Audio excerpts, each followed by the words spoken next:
ሰላም ጤና ይስጥልኝ የተከበራችሁና የተወደዳችሁ ሰዎች፣ ይህ አጀብ ቲዩብ ነው።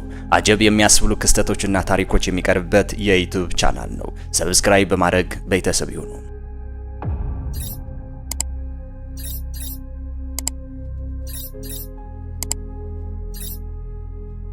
በየቀኑ በቀላሉ የምንደፋው እንደማይረባ ቆሻሻ የምንቆጥረው አንድ ነገር እጅግ በጣም ውድ ሀብት ሊሆን እንደሚችል አስባችሁ ታውቃላችሁ? እንግዲህ ዛሬ ይዘንላችሁ የመጣነው ታሪክም እውነትም ከአጀብ ነው። ስለ አንድ በጥንት ጊዜያት ይሰራበት ስለነበረ ልማድ አሁን ደግሞ በዘመናዊ ሳይንስ ተደግፎ የአካባቢን ጤና እየጠበቀና የገበሬዎችን ምርት እየጨመረ ስላለው አስገራሚ ነገር ላስቃኛችሁ ነው። ይህንን ስንል የምናወራው በትክክል ገምታችኋል፣ ስለ ሰው ሽንት ነው። ታሪክ እንደሚያሳየው በጥንቱ ሮምና በቻይና ሀገራት ሽንት እንደ ምርጥ ማዳበሪያነት ያገለግል ነበር። ምናልባትም ያኔ የነበሩ ሰዎችም የቆሻሻን ጥቅም ተረድተውት ሊሆን ይችላል። ነገር ግን በዘመናችን ይህ ልምድ ከሞላ ጎደል ተረስቶ ነበር። አሁን ግን አሜሪካ ውስጥም በተለይም ቬርሞንት በሚባል አካባቢ የሚገኙ አንዳንድ ገበሬዎችና የአካባቢ አቀንቃኞች ይህንን የቆየ ጥበብ ዘመናዊ በሆነ መንገድ ዳግም ሕይወት እየሰጡት ነው። እናም ውጤቱ አስደናቂ ሆኖ ተገኝቷል።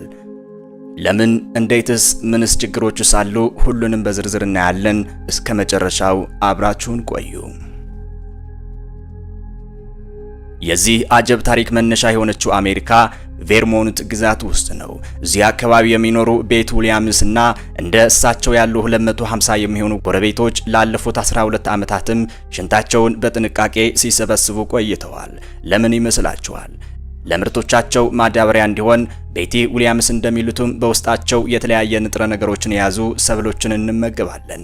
እነዚህ ውስጣችን የሚብላሉ ብዙ ንጥረ ነገሮች እንደገና ጥቅም ላይ ውለው ለእኛና ለእንስሶቻችን ምግብ ማዳበሪያነት እንዲውሉ ማድረግ ይቻላል። ስለዚህ ይህ ለእኔ ተገቢ እርምጃ ነው ይላሉ። እሳቸው እንደሚሉትም ይህ ያልተጠቀምንበት ትልቅ ሀብት ነው፣ ምክንያቱም ሁሉም ሰው ይሸናል ይላሉ። የአካባቢ ነዋሪዎች የለገሱት ሽንትም በልዩ መኪናቸው ተሰብስቦ ፓስቸራይዝድ ወደሚደረግበት ስፍራም ይጓዛል። ፓስቸራይዝድ ማለት በ80 ዲግሪ ሴንቲግሬድ በመታከም በውስጡ ሊኖሩ የሚችሉ ባክቴሪያዎችንም ወይም ጀርሞኖችም የማከም ሂደት ነው። ይህ ከተጠናቀቀ በኋላ በጥንቃቄ ታንከሮች ውስጥ የሚቀመጥና በቆራጥ ሰዓት ሰብሎቹም ተገቢ የእድገት ደረጃ ላይ ሲደርሱ፣ በተለይም ገና ከቡቃያ ከፍ ብለው ፍሬ ማፍራት ሳይጀምሩ በፊት በአካባቢ ማሳዎች ላይ እንደ ማዳበሪያ ይረጫል። የሚረጨው መጠንም የአፈር እርጥበትና ሰብሉንም ጠቃሚ ንጥረ ነገሮችን መውሰድ የሚችልበት ጊዜ ግምት ውስጥ በማስገባት ነው። እንግዲህ ለምንድነው ሽንት ለማዳበሪያነት የሚመረጠው? ምላሹ ቀላል ነው። በውስጡ ለተክሎች እድገት እጅግ አስፈላጊ የሆኑትና ናይትሮጅን እና ፎስፎረስ ንጥረ ነገሮችን በከፍተኛ መጠን ስለያዘ ነው። አስገራሚው ነገር እነዚህ ሁለቱም ንጥረ ነገሮች በብዛት በምንጠቀማቸው ሰው ሰራሽ ማዳበሪያዎች ውስጥም የሚገኙት ተመሳሳይ ንጥረ ነገሮች ናቸው። ነገር ግን በሁለቱ መካከል ትልቅ ልዩነት አለ። ሰው ሰራሽ ማዳበሪያዎች ማምረት በአካባቢ ላይ ከፍተኛ ጉዳት ያስከትላል። ለምሳሌ ናይትሮጅን በሚመረተው ከነዳጅ ሲሆን፣ ፎስፈረስ ደግሞ ከምድር ውስጥ ማዕድን በማውጣት ሂደት ውስጥ ጎጂ የሆነ መርዛማ ኬሚካሎችን ይፈጥራል። ከዚህ በተቃራኒ ደግሞ ሽንት በነፃ የሚገኝ ሀብት ነው። ከአካባቢ ጥበቃ አንጻር ስናዩ ደግሞ የሰው ሽንት እንደ ማዳበሪያ መጠቀም በርካታ ጥቅሞች አሉት። በሚችጋን ዩኒቨርሲቲ የሲቪልና የአካባቢ ምህንድስና ፕሮፌሰር የሆኑት ናኒስላቭ እና ቡድናቸው ባደረጉት ጥናት ከመደበኛ ሰው ሰራሽ ማዳበሪያ ይልቅ ሽንት መጠቀም የበካይ ጋዝ ልቀትን እንደሚቀንስና ግማሽ ያህል የውሃ መጠን ብቻ እንደሚፈልግም ደርሰውበታል። ሌላው ትልቅ ጥቅም ደግሞ የውሃ አካላትን ከመበከል መታደጉ ነው። የስነ ምህዳር ተመራማሪ የሆኑት ጃሚና እንደሚሉት የሽንት ንጥረ ነገሮች የተለመደ አድራሻቸው የፍሳሽ ውሃ፣ ወንዞችና ሐይቆች ናቸው። በሽንት ውስጥ ያሉት ናይትሮጅንና ፎስፎረስ ወደ ውሃ አካላት ሲገቡ ለአልጌዎች ምግብ በመሆን እንዲራቡ ያደርጋሉ። ይህ ደግሞ በውሃ ላይ የአልጌ አበባ እንዲፈጠር በማድረግ የውሃ መስመሮች ይዘጋል። ኦክሲጅን እንዲቀንስ በማድረግም በውሃ ውስጥ የሚኖሩ ሌሎች ህይወት ያላቸው ነገሮችም እንዲሞቱ ያደርጋል። ሹፑካ እንዲህ ታብራራለች። ናይትሮጅን በየትኛውም ቦታ ብታስቀምጡ ተክሎች እንዲበቅሉ ያግዛል። በውሃ ውስጥ ካለ አልጌዎች እንዲበቅሉ ይረዳል። መሬት ላይ ከሆነ ደግሞ ተክሎች እንዲበቅሉ ይረዳቸዋል። ስለዚህ ሽንት ከፍሳሽ ውሃ በማሸሽ ወደ እርሻ ማሳ በማምጣት ጎጂ የአልጌ አበቦችን ከመከላከል ባለፈ ለገበሬዎችም ሰብላቸውን ለማምረት ይረዳል ይላሉ። የተደረጉ ጥናቶች እንደሚያሳዩት ሽንት እንደ ማዳበሪያነት ሲውል በተወሰኑ ሰብሎች ላይ ምርት እስከ እጥፍ ሊጨምር ይችላል። በቬርሞንት እየተካሄደ ያለው ፕሮጀክትም በአሜሪካ ፈር ቀዳጅ ቢሆንም በሌሎች ሀገራትም ተመሳሳይ ጥረቶች እየተደረጉ ናቸው። ለምሳሌ በፓሪስ በጎ ፈቃደኞች የሴን ወንዝ ለማዳን እናም የዳቦ ስንዴ ለማምረትም ሽንት እየሰበሰቡ ነው።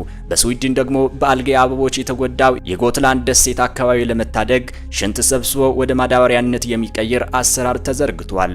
በደቡብ አፍሪካ በኔፓልና በኒጀር ሪፐብሊክም ተመሳሳይ ስራዎች እየተሰሩ ይገኛሉ። እውነትም አጀብ የሚያስብል ቢሆንም ይህንን ፕሮጀክት በስፋት ተግባራዊ ለማድረግ ገና በርካታ ፈተናዎች አሉ። የመጀመሪያው ፈተና የሽንት አቅርቦት ነው። በቬርሞንት እንኳን የገበሬዎቹም የሽንት ፍላጎት ከአቅርቦቱ ይበልጣል። የሚፈልገው ያህል ሽንት ለመሰብሰብ ደግሞ በቂ የሆነ ሕግ መመሪያና ደንብ በአብዛኛው የለም። ሌላው ችግር የሽንት አሰባሰብና የትራንስፖርት ስርዓት ነው። ሽንት ከየቤቱ ሰብስቦ ማጓጓዝ ከባድ ሊሆን ይችላል። በተለይም ሽታ ሊያስቸግር ይችላል። በዚህም ምክንያትም በቬርሞንት በአሁኑ ወቅትም ሽንት የሚጓጓዘው በ16 ኪሎ ሜትር ርቀት ውስጥ ብቻ ነው። ለወደፊቱ በስፋት ጥቅም ላይ እንዲውልም ከተፈለገ የረጅም ርቀት ማጓጓዣ መፍትሄ ያስፈልጋል ይላሉ። የሚቺጋን ዩኒቨርሲቲ ደግሞ አቀዝቅዞ በበረዶ መልክን በማጓጓዝ ይህንንም ችግር ለመቅረፍ እየሞከረ ይገኛል። ሽንት በሚሰበሰብበት ጊዜም የሽንት መውረጃ ቱቦዎችም ዲዛይንም ሌላውን ፈተና ነው። የውሃ ብክነትን ለመቀነስ ዝቅተኛ ውሃ የሚጠቀሙ መጸዳጃ ቤቶች ሲሆኑ ቱቦዎቹ ከተለመደው ስለሚለዩ ሊፈጠር በሚችለው ሽታ ምክንያትም የመተንፈሻ አካል በሽታዎች ሊያስከትሉ ይችላሉ የሚል ስጋት አለም። ምናልባትም ለብዙዎቻችን ትልቁ ጥያቄ ወይም ስጋት ሊሆን የሚችለው ደግሞ ሽንት ውስጥ ሊኖሩ የሚችሉ የመድኃኒት ቅሪቶች ጉዳይ ነው። ሰዎች የሚወስዳቸው መድኃኒቶችም በሽንት አማካኝነት ከሰውነታችን ይወገዳሉ። ታዲያ እነዚህ መድኃኒት ቅሪቶች ሽንት እንደ ማዳበሪያ ሲያገለግል ተመልሰው በሰብሎች ውስጥ ሊገኙ ይችላሉ ወይ? ይህም በየጊዜው የሚቀርብልን ትልቁ ጥያቄ ነው ትላለች ጃሚና። ተመራማሪዎች በዚህ ላይ ጥናት አድርገዋል። ሽንትም በማዳበሪያነት ከተጠቀሙባቸው አትክልቶች ውስጥም የካፋይንና የህመም ማስታገሻ መጠን ለመለካት ሞክረዋል። የመጨረሻው ውጤት ባይገለጽም የመጀመሪያ ግኝት የሚያሳየው በአትክልቶቹ ውስጥም የተገኘው የመድኃኒት መጠን እጅግ በጣም ትንሽ መሆኑን ነው። ከጤናና ከቴክኒካል ጉዳዮች ባሻገር ትልቁ ፈተና የህብረተሰቡ አመለካከት ነው። ብዙ ሰው ሽንትን እንደ ቆሻሻ ብቻ ስለሚያየው እንደ ማዳበሪያ መጠቀም የሚለው ሐሳብ እንግዳ ወይም አስጸያፊ ሆኖ ሊታይ ይችላል። ቤቲ ዊሊያምስ እንደሚሉት በአሜሪካ ሰዎች ቆሻሻቸው ወዴት እንደሚሄድ ብዙም አያስቡም። ቆሻሻ ደግሞ ጥቅም ላይ ማዋል የሚለው ሐሳብ ቢኖር ከሰው አካል የሚወጣ ፍሳሽ አወጋገድ፣ ቆሻሻን ዳግም ጥቅም ላይ ማዋል የሚለው ሐሳብ ቢኖርም ከሰው አካል የሚወጣው ፍሳሽ አወጋገድና ዳግም ጥቅም ላይ ማዋል ላይ ብዙም ትኩረት የለም። እሳቸው እንደሚሉትም ይህ ለሰው ልጅ አዲስ አድማስ ነው ይላሉ። እንግዲህ ወገኖቼ በአሜሪካ ቬርሞንት ግዛት እየተገበረ ያለው የሰው ሽንትን እንደ ማዳበሪያ የመጠቀም ፕሮጀክት እውነትም አጀብ የሚያስብል ነው።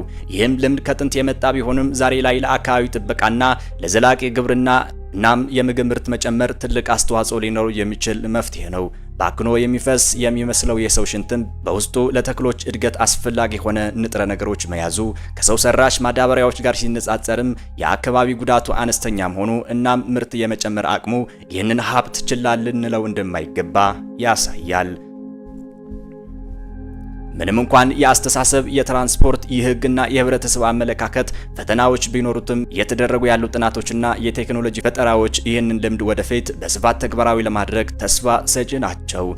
የዚህ ታሪክ ቁም ነገር ምናልባትም ለምናባክናቸው ነገሮች ያለን አመለካከት እንድንቀይር የሚያነሳሳ ሊሆን ይችላል። የሚቀጥለው ጊዜ ወደ መጸዳጃ ቤት ስትሄዱ ምናልባትም ያልተጠቀምንበት ሀብት እያባክናችሁ እንደሆነ ብታስቡበት ምን ይመስላችኋል? ለዛሬ የነበረን ቆይታ ይሄን ይመስላል። ይህ አጀብ የሚያስብል ታሪክ እንደወደዳችሁት ተስፋ አደርጋለሁ። አስተያየት ካላችሁ ኮሜንት ላይ አስቀምጡልኝ። ለቻናል አዲስ ከሆናችሁ ሰብስክራይብ በማድረግ የአጀብ ቤተሰብ ተቀላቀሉ። በቀጣይ በሌላ አጀብ ቪዲዮ እስከምንገናኝ ድረስ መልካም ጊዜ ይሁንላችሁ።